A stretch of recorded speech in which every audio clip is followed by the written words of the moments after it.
But there's also the other part where you can't save your way up to wealth, right? You also talk about that. Like, give us some insight on that. I think this is where you can kind of we can start talking about real estate later a bit as well. But yeah, just kind of start in that direction. Yeah, so that's I actually wrote an article about that recently. And that's a big debate people get into a lot. Some people think you can kind of save your way wealthy. I don't think that's possible. And I don't think that's possible, one, because there's inflation, for one. So the value of the dollar decreases over time. So if you're just saving money and holding on to it, you're doing yourself a disservice because the value of that dollar is not worth anything in the long run. So when I was growing up, for example, what I was taught in different books that I read and in school, the few times school taught about money, was you put your money into a savings account, and then over time that savings account will build interest, and then the interest is good because that's additional money. And what I found is that that's not true because, like I said, inflation will kill the value of the dollar. And then, of course, the bank also, the interest rate they give is less than the rate of inflation. So you're really doing yourself a disservice.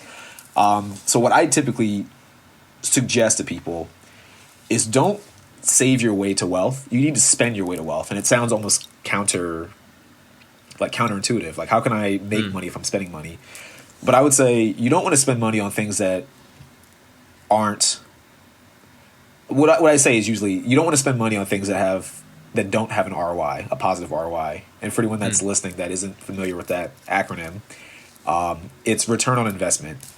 So some things you buy aren't going to make you more money. They're not going to do things that put you in a position to make more money. It'll make you lose money.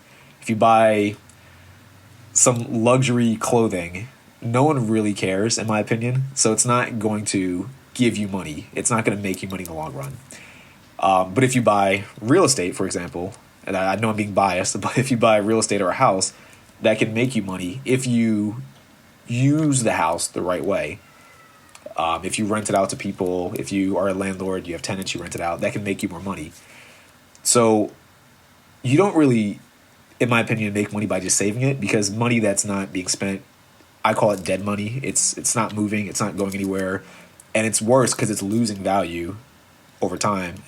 Especially now in America, inflation's been ramping up for the past several years, so you're really losing the value of your money quickly. So a few months from now, whatever the value of the dollar is worth today, it's going to be worth less in a few months or a few years. And if the trend keeps going, you'll see a lot of people in a worse position than they are today, even if they did nothing.